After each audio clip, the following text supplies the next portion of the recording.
the fictional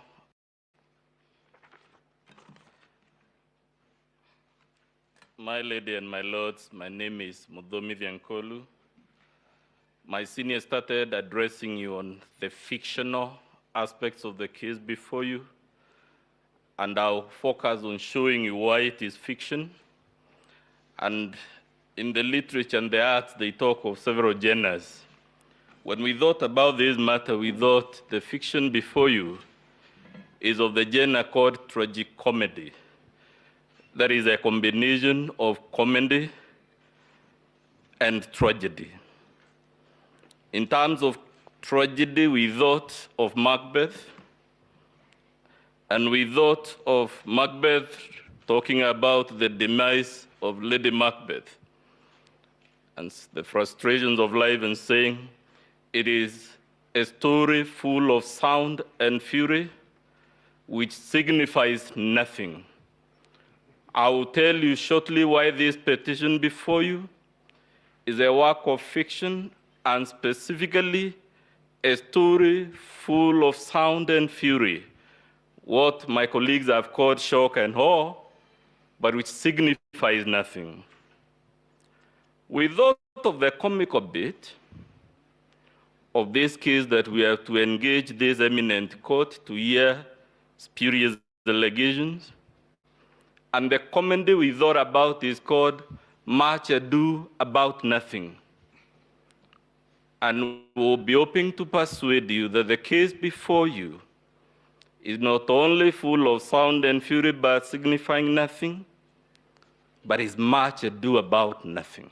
Lastly, we came closer home and thought of a work of fiction in the realm of comedy and tragedy by a son of East Africa called Shaban Roberts. That work is called Kusadikika. And many of you, my lords and ladies who have read it, you will find it is a work in which people are invited to believe every allegation, however spurious, however preposterous. And we suggest to you that maybe the petitioner himself is taking you to be that country called Kusadikika by Shaban Roberts, in which if you're told the sun rises in the north, you don't apply your mind. Your challenge, my lady and my lords, is who do you believe amongst all these people with stories and counter stories? Is it the man whose name combines the names of two saints, John and Mark, and the third name, Githongo,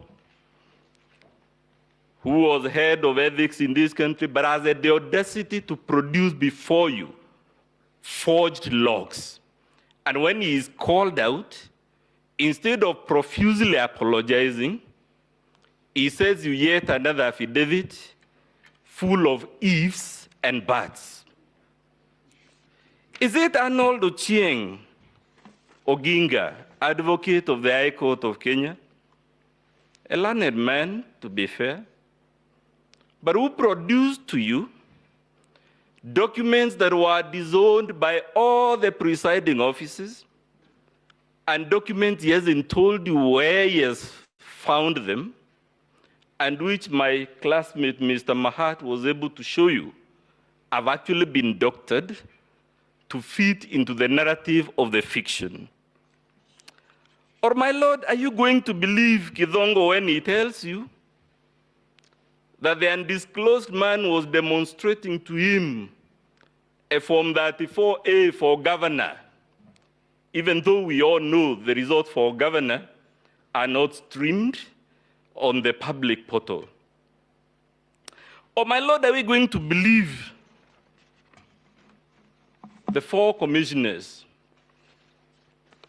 who we all saw day and night for 6 days and 6 nights? I use the word deliberately, my lady, because we never left our TV screens. 6 days, 6 nights. We saw them announcing results. that had been verified, and you were told by Mr. Mahat, indeed, they announced most of them. But when the winner becomes apparent, they suddenly turn around and tell you Mr. Chebukati is a bad man, he should be crucified. Are those the people we are going to believe, my ladies and my lords? Or are we going to believe the petitioner himself when he tells you in his petition and affidavit that the Honorable William Ruto intercepted, altered, staged, and then dumped Form 34A on the e-portal? My lady, why we thought this was the most elementary attempt at the fiction, if you do your math, what the petitioner was telling you is that the Honorable William Ruto was intercepting and changing on average 23 Forms 34A per second in the span of 8 minutes that he claims we staged, dumped, and altered over 11,000 Forms 34A. A question was asked yesterday, my lady. How do you and when do you change a Form 34A? And I will invite you to note from the structure of that form that most of the data comes pre-printed. The name of the polling station is pre-printed, the serial number. So the only things you would alter on that form are actually the things written by hand, either by the presiding officer or by the agents or the deputy presiding officer. 3 clusters of people. In the event there are 4 agents, we are talking handwritings of about 7 people. And you're being told the Honorable William Ruto had the capacity to intercept these forms, 11,000 of them in 8 minutes, and alter them. It is in the realm of fiction. And I suggest perhaps politicians should stick to politics and leave fiction to artists. Or are you going to believe, my lady, when you're told that the Honorable William Ruto had this young man with a laptop at the National Tallying Center, and that this is the laptop he was using to do these things called dumping, staging, and whatever not? I think we may have our own views about various citizens, my lady and my lords, but I am struggling to understand who is this fraudster that would walk to a laptop not in some remote place, some inaccessible place where all he has is the network, but he would go to the National Tallying Center with a laptop, and the only reason he has that laptop is to intercept results in the full glare of our TV cameras, in the full glare of all those security men and women that are in that tallying center, under the eagle eye of all the agents. It is simply spurious.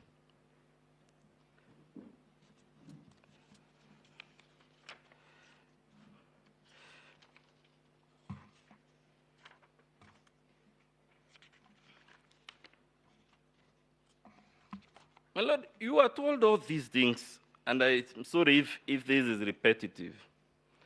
The least we would expect is you to be shown a Form 34A that was altered, and not the ones they have cooked as a work of fiction.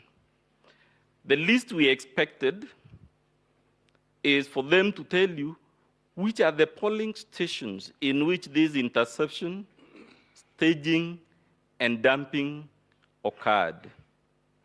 In short, my duty, my lady and my lords, is to tell you, even if you are to look at this case with your most magnanimous and generous set of eyes, even if you are to be, the verdict you would return is that this case before you is a story full of sound and fury, but which signifies nothing. The case before you is much ado about nothing, and you must tell the petitioner, this is not the Supreme Court of the Republic of Kusadikika. It is the Supreme Court of the Republic of Kenya. It is to be expected that when you move this solemn court, you don't put us in exercises that leave other civilizations wondering why we have to waste the time of the Supreme Court, or God forbid, even the small claims court, dealing with allegations of the type before you, which cannot be believed even by the most gullible person. Let the works of fiction be left to Hale Grissom, James Adliches, James Bond. This is a solemn platform. I regret and I pity all of us that we came to deal with such a spurious matter. Thank you very much.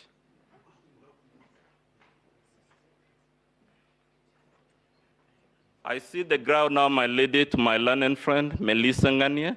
She'll take over on issue number 4 and 5.